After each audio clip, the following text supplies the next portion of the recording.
న్యాయమును బట్టి అన్యాయంగా ఎవరిని చంపడండి, అన్యాయంగా ఎవరిని ఆయన ప్రాణం తీయడండి.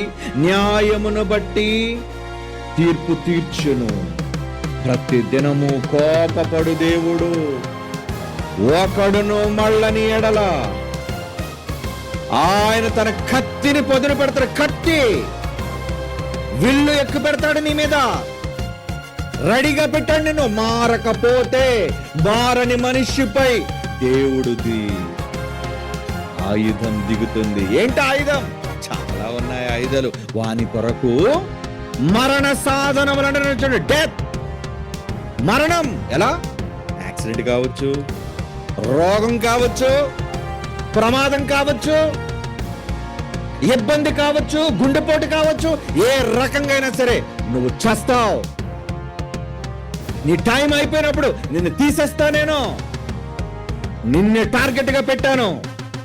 దేవుడు గురి చూసి కొడితే అసలు మనిషి బతకగలడా? బతికి బట్ట కట్టగలడా? మారని మనిషిపై దేవుడు విసే ఆయుధం ఏంటది? చావు, మరణం.